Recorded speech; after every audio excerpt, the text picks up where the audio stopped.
I might squeeze this in a little bit. I'm supporting verb. All right.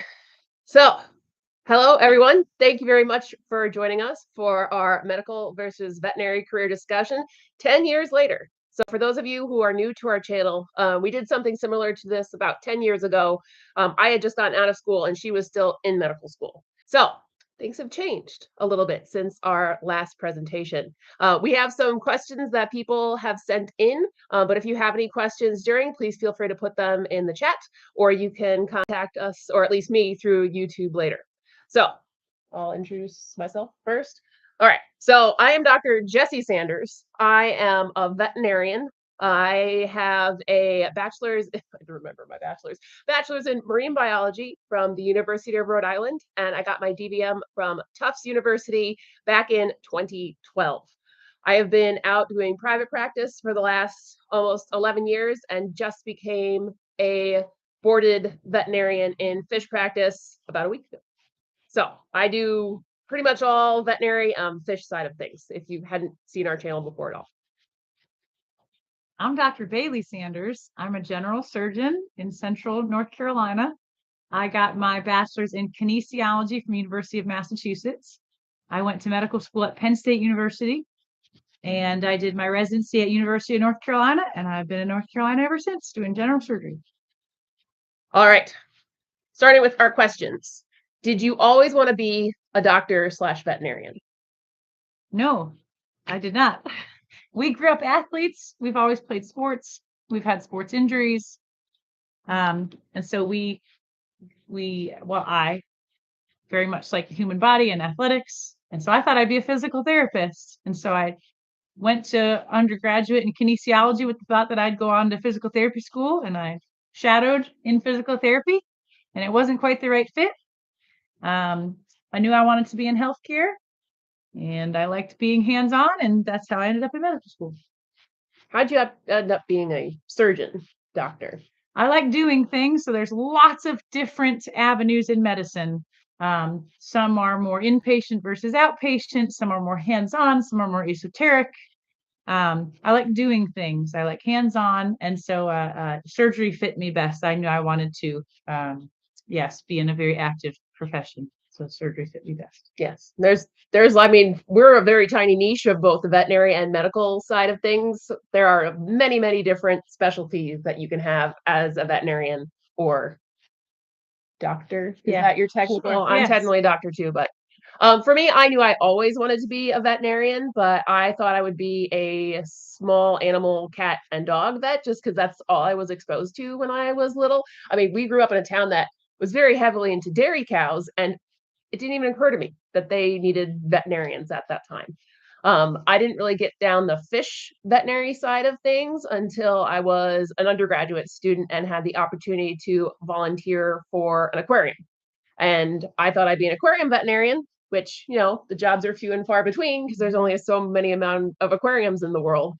And I had a wonderful mentor my senior year of vet school who kind of put me on the private practice side of things, which was the best fit for me because after 4 years of veterinary school, I didn't want to have to be a student anymore. And in private practice, you can just go out and do it.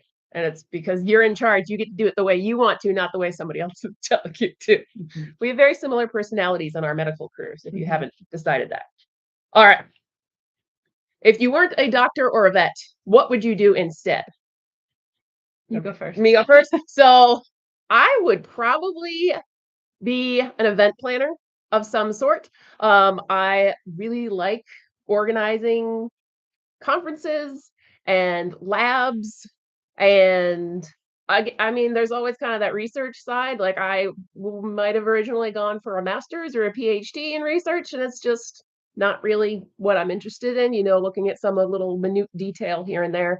So I definitely have some sort of event business. You're very good at, I think, itineraries and organizing. Her life is very chaotic and hectic. She does a lot of things, and you're very organized and planned. When we go on vacation, you have the itinerary. So you'd be very good at it. You'd be very good at it. Yes. If I weren't a surgeon, we were talking about this earlier, there's still a lot of different ways to get into an operating room. So some of the other careers, surgical tech, operating room nurse, Those probably also would have been good fits for me. A PA also would have been a good fit. If I had to choose something completely different from healthcare, I would probably want to do something like data entry. Like I just put the numbers in all day. That would make me very happy. Yes, Yeah. that would satisfy my soul, just doing data entry. I think all you'd have a day. lot more hobbies if that was the. Maybe, yes, yes. Yeah. But I'd clock out at 5 o'clock and no one would call me and no one would page me and I wouldn't worry about anyone until 9 a.m. the next week. That would be nice. That would be very nice. Yep. All right. What is the best advice you can give a medical or veterinary student considering your career? So again, this is a student that's already committed. You're committed to being a doctor. You're committed to be a veterinarian.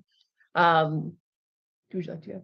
I would say be very honest with yourself about what you like, what you don't like, what you value, and what your priorities are in your life moving forward.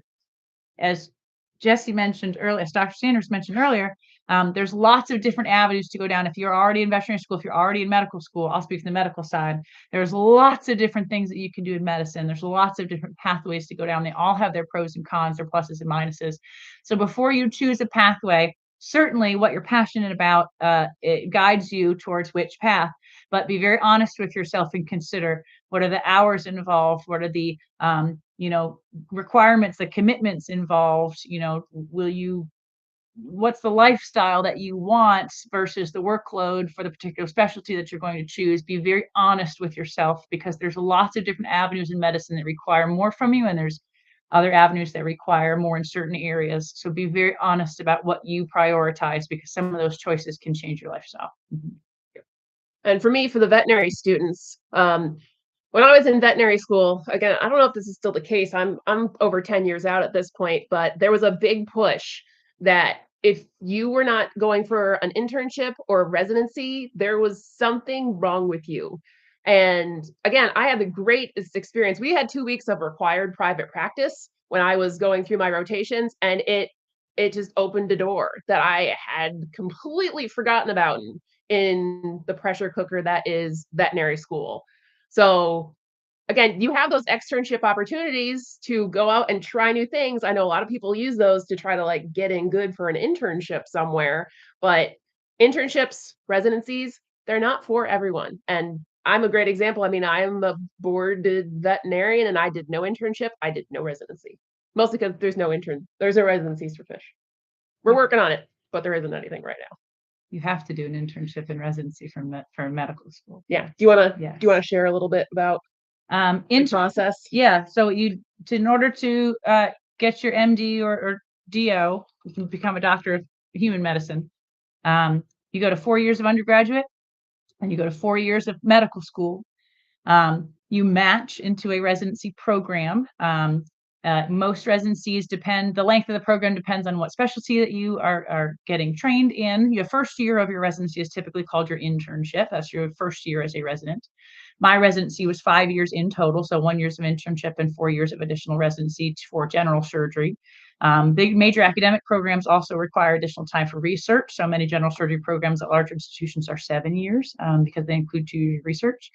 After you finish residency, then you must additionally complete board exams. Sometimes your completion board exam comes after you've already been a year or two in practice. Mine was 2 parts, first during the end of residency and the second part during my first year of practice. And then you get a job and then you are working as a general surgeon in practice. So it's a long road. It must be a labor of love. It must be a passion. Yeah, then surgery has a longer surgery has program than other. There are definitely shorter programs. Things like emergency medicine, family practice can be 3 or 4 years. Things like neurosurgery are at least 7 years long. So it depends on your interest, again, your lifestyle, your goals, and your passion. That's another piece of advice. Make sure you are passionate. Make sure it's something that you want to do. You feel a calling to do human medicine because it's very tough. It's very difficult. It is difficult to take care of patients, especially in the current culture. Bedside manner. Expectations are high. We were talking about this earlier. The People assume that the general human state is health. Without interference, everyone would remain healthy. Without doing something wrong, or or eating the wrong things, it's doing the wrong exercise, everyone would remain healthy. When in fact it's the opposite. The natural human state is death. Natural human state is sickness and illness. If you did nothing wrong, you would die early in life. And so our jobs as doctors is to try to help keep people healthy, try to intervene to help improve longevity and quality of life. But we're lucky in America that our healthcare is taken for granted, that we assume that the natural human state is health. And so to be on the other side of that equation, trying to help people stay healthy, trying to help care for people, there's very much a negative stigma towards healthcare and doctors in that we must be providing inadequate care or taking wrong care of people. And so it's difficult to take care of people in the current culture. It's difficult for people to have difficult outcomes when you only want the best for people as a provider. Also, oftentimes people say they'll go into medicine for the reimbursement. It's not what it used to be. Do not go into medicine for the money. Do not become a doctor for the money, because you won't find it. You will work more hours than any other profession, and you will get paid less than if you work the same hour in any other profession. So do not go into medicine unless it is an absolute passion for you. It does have benefits. It is wonderful when you help a patient and you see them do well. You see them overcome cancer, fix their hernia and get back on the golf course, get them through an emergency scenario, and they come back 3 months later all recovered. That's wonderful. But you'll also have the disaster that you can't save, and you can't sleep at night for the next year. So make sure it's a passion. Yeah. Yeah. And on the veterinary side of things, as soon as you graduate from veterinary school, provided you've passed the NAVLE, which is the National Veterinary Exam, you go out and practice. Like, you don't have to take all these other steps. Like, you have to get your is it MD or specialty. Yeah. You have the option to do an internship. That's usually going to be 1 year. You can do multiple internships. You could do 3 different internships.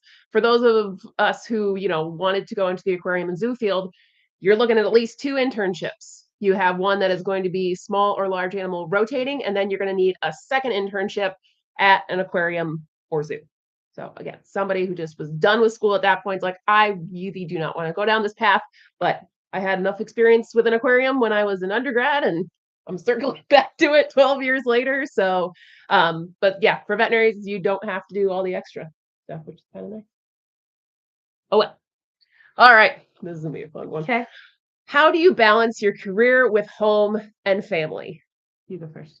You don't. We were talking about this earlier. I wanted this to be like a frank discussion, but there are some days where your career, unfortunately, it seems to be a majority, your career is going to hold more sway over your family, your home life, especially in my case, because I run my own business. I'm responsible not just for going out and taking care of animals. I have to do the website. I have to do paperwork. I have to keep up with my employees and what they need as far as support. And unfortunately, that if I don't do it, it doesn't get done. So, there's great times when I can disconnect. Like, we're hanging out now doing family stuff, but this is like the second weekend we've seen each other all year, and the first weekend she helped me toy show, which Family time. So again, we were talking about this earlier when we were reviewing the questions, but I think there's this whole kind of stigma around having jobs that have work-life balance, and I'm pretty sure in the medical side of things that it just doesn't work that way. The demands of this job are, just it's a big deal to be a doctor in whatever field, and hopefully you have family that understand that and can support that. For yes, we both have husbands at home that kind of have been with us on the ride for a while, so they kind of know what's going on with that. And we can count on their support and our family once they figure out what exactly it is. Yeah, when you're responsible for other humans, that means that you're responsible for those other humans at any hour of any day at any time. If one of my patients gets sick, I want to know about it. I need to know about it. I need to be able to help take care of that patient, because that's the contract that I entered in with that patient when they came under my care. So that means that you'll be called, you'll be paged at any time, any hour. You're never off. And same thing, it takes a lot of work. It takes a lot of paperwork. It takes a lot of ongoing training, time. So it's tough. It's tough. And if you want work-life balance, do not become a doctor. Do not go into human medicine if you want work-life balance. If that's a priority for you, that's another reason to be honest with yourself at the beginning of training. I waited to get into a long-term relationship until after I was established in my practice. So I didn't get married until I was 34. My husband understands the deal. He knows the drill. Our life path, we've got dogs. We're not having children. That's another priority for us, and career and work life often comes first, and it is what it is. And that's what's required, I believe, in order to take good care of your patients, in order to be a good doctor. Does every doctor feel that way? No. But that's what I would want my doctor to feel like. Yeah. Yep. So yeah, it follows you. You can create boundaries, and that's sometimes how you make it healthier. You have great partners who can cover for you on dates that you really do need to be gone, but it'll follow you. It'll follow you to Everywhere. wherever you may be. Yes. That's the truth. So again, we are a small percentage, but we at least want to make sure that you are aware of this other side of things, rather than, again, for a lot of the veterinary conferences, they're kind of pushing the work-life balance, and I think they should be pushing other things. Yeah. So It's important to work hard as well in Yeah. order to take adequate care of your patients. Yeah. Absolutely. All right. How many hours do you work per week? And this is not counting hours that is at your place of work. So this is every hour that you are spending on the phone, on the computer, yeah. driving for me. So I'll start my days at 6:30 in the morning. I'm on my computer writing something. Hopefully, sometimes I get sidetracked by emails and suddenly 3 hours have passed. So if you sent me an email, it's not going to get answered for a while. And then I'm out driving around from anywhere from 2 to 8 hours in the day. My brain is usually probably done around 4:35. It just shuts down entirely, and I can't do anything productive. Maybe some social media, but other than that, and that is every day. Again, you run your own business. It's in my house. I can't escape it. So I would think probably at 80 hours a week or more. I work probably 12-hour days, whether I'm in the office or in the operating room. There's more paperwork. Every doctor takes paperwork home in order to finish, because we can't possibly finish. So I'm doing work at home. And then even on the weekends, I operate on Fridays. And so I have patients in the hospital around on the weekends. So I'm going into the hospital on the weekends. I'm taking care of patients. I'm responding to pages and putting in orders and following up labs and stuff, even on weekends. So I would say probably minimum 80 hours a week, at least every day of the week. Yeah. But you only got that Friday slot because you were one of the newer partners in your facility. Is that ever gonna change? It will eventually. You need to. Yeah. So, and again, it's not going to be the same amount of brain power. Like, you're not standing in the operating room for 12 hours. I mean, you might, maybe the night you're on call. And again, I'm usually sitting in my car driving. That's where I spend most of my time. But I'm either on the call with my practice manager, or she reads my emails to me while we're driving now, because I just can't get to my emails fast enough when you're driving around all.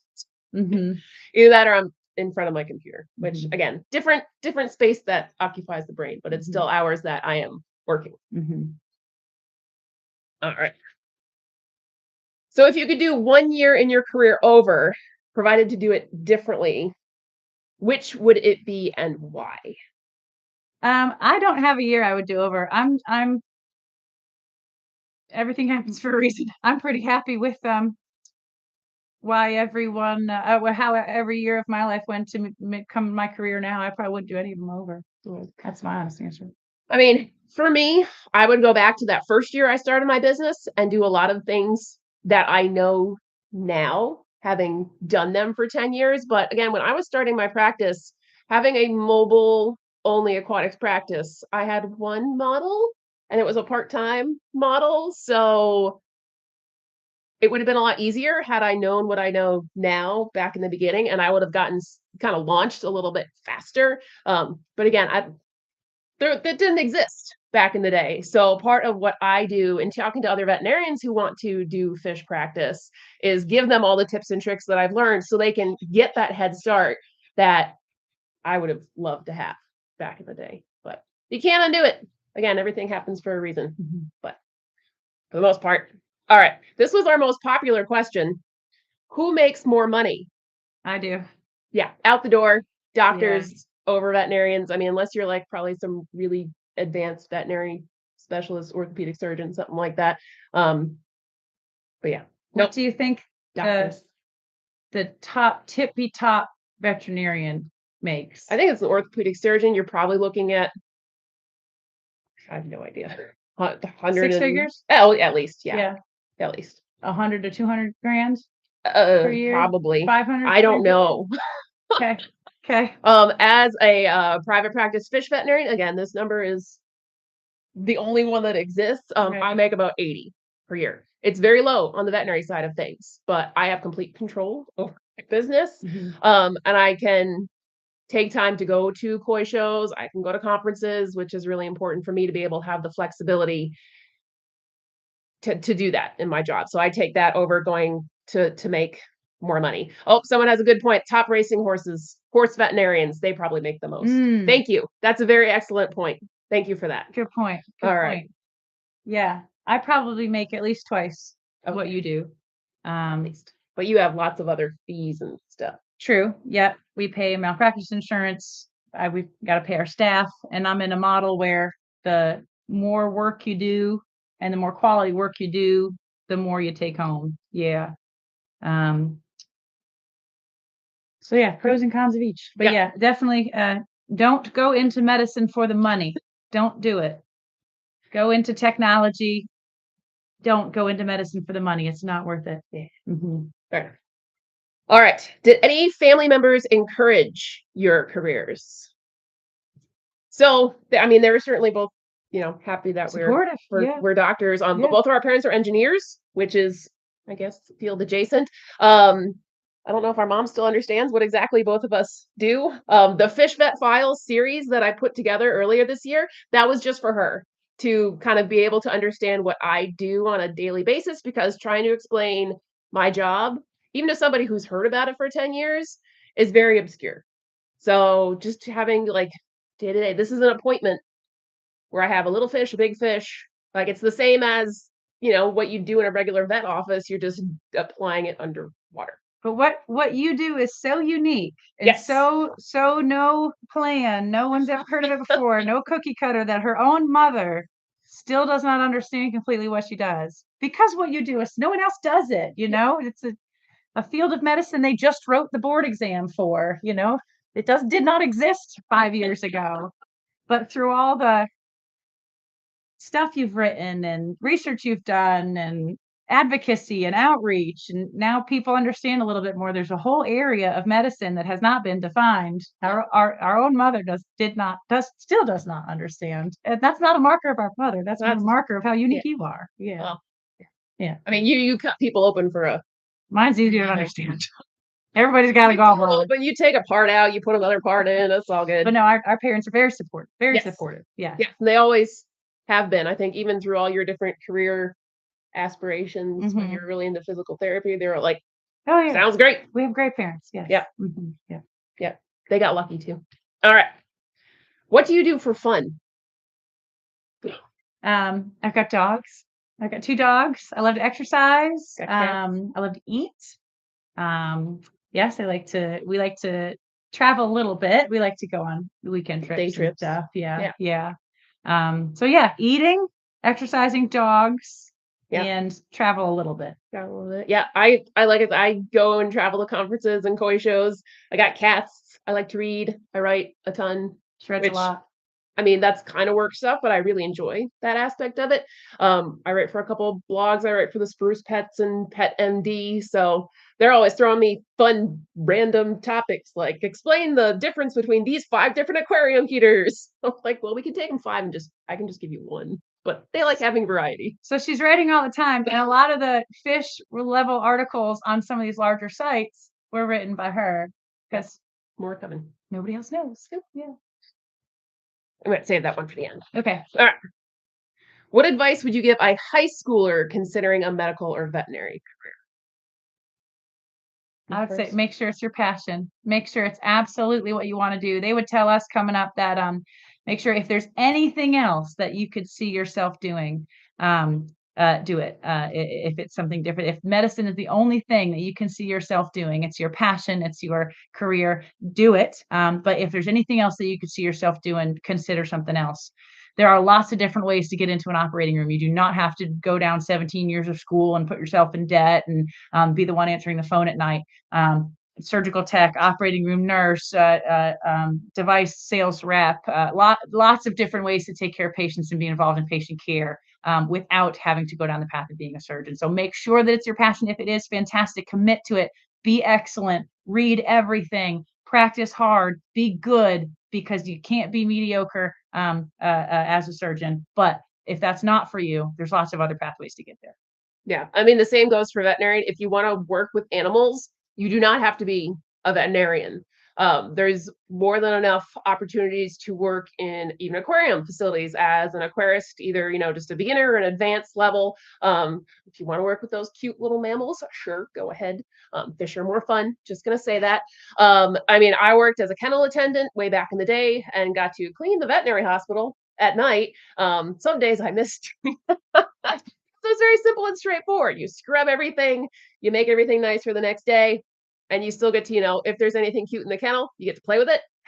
You don't have to, after a week, it goes home to their owner. So if you just return them. When it comes to veterinarian, especially at the high school level, if it's what you really want to do, you have so many opportunities to volunteer, to get part-time jobs. I got my vet assistant degree back when I was 16 and not even technically allowed to touch the needles. But I did everything else in the hospital. There's so many other ways that you can, again, not go into massive amounts of debt and still get to play with animals and have a very fulfilling and rewarding career. But that's a good point. Exposure, experiencing, yes. Volunteering at kennels and yes, doing vet tech stuff, lots of different ways to get exposure, because sometimes at that age, you don't know what the options are. You don't know what you want to do until you yes. expose yourself to some of these areas. And I think sometimes it can be intimidating. People can be quite absolutely shy to go about these opportunities, but the more that you experience, the more you know what your options are. Mm-hmm. Yeah. So that's a good point. Exposure. Yeah. Especially in high school. I think a lot of them have like community service requirements. Yeah. So you have the opportunity to go out and, try all these different things and get exposure and see all these different jobs in action. So I know it's not, when you're in high school, you don't want to go out and do community service. Like, it's kind of lame, but it's a really great opportunity and they do it for a reason. And one of the real reasons you're on your career path is that you volunteered at Mystic Aquarium in Connecticut. That you ever heard of aquarium medicine or fish veterinarian or stuff before that volunteer experience? So that was when you were in high school, right? I was in college, but exposure to that just through volunteering, where really led you down this path. Yeah. Mm-hmm. Yep. Did a lot. I did over 2,000 hours. That's a lot. Lots of fish, but I absolutely loved it. Uh-huh. Yeah. Didn't want to play with those mammals as soon as I got into the fish department. Uh-huh. Yeah. Fish are awesome. We'll keep going. All right. If you could magically change one part of your job, what would it be? I would never do hemorrhoids again. No, I'd love the ability to hit pause and not have any work-related responsibilities for like a solid 24 hours. That would be great. Yeah. Yep. I would wish for everyone in the world to know that fish veterinarians exist, because that is one thing that I continually struggle with. It's just people are not aware that my little niche veterinary market exists. Even within our own veterinary profession, there's veterinarians who don't know fish vets exist or completely dismiss us as, just kind of a joke. So again, with the new board certification, this was the first time it's ever been offered. But in addition to, proving to, the public that I might actually know something about fish, it's legitimized our entire niche for other veterinarians as well. Mm-hmm. So really big steps. And I'm so thankful to everyone who, along with myself, pulled that together, because I think it was going to be a big change for us coming down the line. Or I think even that fish care is important and significant. Yep. Things we don't even think about, like the aquaculture stuff, farming of fish, importing of fish, importing, how to safely treat if you got a koi from somewhere else, how to incorporate it into your pond and stuff. That care of fish, it is important. We're not just talking about some 6-year-old goldfish. That there's more important in this area that's been completely overlooked. Yeah. And think of all the great medical research that's come out of fish, zebrafish, all those studies and stuff. That this stuff is important, and it's a whole area of medical care that's been kind of neglected and not developed. And so you're developing it, which is very exciting. Yeah. Mhm. Veterinarians got to fish very late in this Yeah, type of thing. yeah. So we're catching up. Yeah. We're working. Before we do this one, All right. how about what's your best favorite part of your job? Best part of your job that you're very excited about. What's your favorite one? My favorite part is probably when I'm working with some of my clients who have been hesitant to, they feel silly calling a fish vet out. And, I'm not only able to help take better care of their fish, but I'm able to make them better pet owners. Yeah. So, again, you go to the fish store, you get a fish in a bag and a tank, and that's it. They don't give you any instructions. So it's really important to me that clients are able to kind of apply themselves a little bit more, even if they didn't know that they needed the help to begin with. And then having, I love it when I've had clients for 4 years, like a certain client that's on from us from Santa Rosa, and how their pond has developed over the years and how their education and care has expanded. So again, now that we're however many years out, the level of the owner's care has increased that much more, where their fish are that much happier and healthier. Awesome. Yeah. And you? When patients do well, when somebody comes in with a problem and you're able to fix it and their life is better.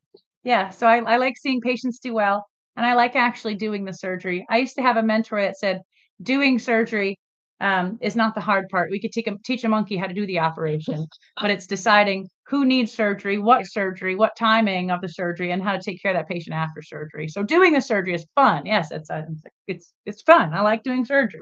That's not the hard part. So doing surgery is fun, and then when patients do well, that's fun as well. Yeah, we all like it when our patients survive. Yeah, that's just no matter what species they are. Yeah, always good. Maybe we should end it on that one. Yeah. Well, I think the last one needs to be covered. All right. So the last one that we have here, unless anyone else has anything else they want to throw at us, was, have you ever regretted your career path? Yes. Has anyone not? Yes. Anyone out there never regretted their career path? Yes, I'm sure. We're all adults. There's some days where we both just decide, like, we're both having rough days. We'll text each other. It's like, can we just leave and go to the Caribbean and never want to start a beach bar in Fiji? I think I work at Starbucks next week. Yep. It's tough. It's hard. Some days, some months you'll have more down days than up, but then hopefully you'll have another month where there's more up days. I mean, for us, our business is somewhat seasonal. This time of year, it's gotten cold in California, so all the ponds take a nap. And I kind of don't have as many calls coming in. When there's not many calls coming in, your bottom line starts to go down in a spiral. So I know the calls will come back, but I don't know when. And that is one of the unfortunate parts of doing my little niche of work. So again, I'm trying to supplement with other things, which is great because I love having writing projects. Traveling, doing traveling, talks, doing all that teaching. Stuff. But there'll be, I think there was like a week I had like back-to-back conferences, and I had a koi show, and I was taking red-eye flights, and I'm just like, why am I doing this to myself? It's just hard. Yes. Neither of us, I think, would have been happy in a little desk job somewhere where we both like having projects and challenges. That is just how we, I think, are designed in our little brains. So yes, I have absolutely regretted my job at least 10% of the time, maybe 20%. But if we're going to keep going, and again, with the board certification, it really is kind of just reaffirming that I know what I'm doing, and this is like a legitimate, super awesome thing. So I'm going to keep going as long as I can. When we first did this MD DBM 10 years ago, the whole concept of fish medicine didn't exist. No. There was no board certification. There was very little literature and research. And so one big part of not only you take directly taking care of patients, but was also advocacy and research and teaching other veterinarians how to deliver fish care in their practice. So that's been a real uphill battle. I know that's sometimes very frustrating, but look at all the inroads that you've created in taking better care of a whole series of species. Has that ever been regrettable? Do you ever regret that path? No. Can you tell me that more often? Yeah. Yes. So that's your passion. That's the practice that you've built, is advocacy and research, and not only just taking care of patients. So I'm glad you don't regret that. Yeah. No, I don't regret that portion. Yeah. at all. Yes. Yeah, there's just some days where nothing goes right. Car, dead battery. Your patient that you've been working so hard to like get back to health just takes a turn for the worse. I mean, that's the same in human medicine. Like we're not God. We can't fix everything. We can do the absolute best we can. But if it's your fault, you've been looking at your fish for 3 months, just slowly circling the drain. Me coming in at that point is not like I can't save everybody as much as I want. I'm sure in human medicine, It's frustrating. it's the same way. At least your patients are able to hopefully advocate for themselves versus the fish that's stuck in somebody's house. True. Ours can talk. Yes. Yeah. I don't care that my patients can't talk or bite me. Your patients can do They both. can do both. They can, especially when they're young. Yes. Yeah. So I don't think we've had any other questions come in. Might do this in another 10 years and we'll be in completely different Oh careers. dear. I'll be working at Starbucks at that point. I mean, it'd be nice just to have a break. So again, my husband was working down at the boardwalk in Santa Cruz for the summer. I was just thinking, it'd be really nice to have just a job scooping ice cream for a summer, like no responsibility, just handing out ice cream. Yeah. Just sounds nice sometimes. All right. So thank you everyone for who joined us live. And if anybody does have any follow-up questions, please go ahead and contact me through Aquatic Veterinary Services. You can reach us at cafishvet.com. So thank you very much. Thank you, Dr. Sanders. Yes, and we apologize if we couldn't answer all the particular questions, especially some of the fish questions in the comments. But yes, please reach out at one of the other methods. She'd be more than happy to help you with your questions. Absolutely. All right. And Kathy, I hope Big Guy's doing okay.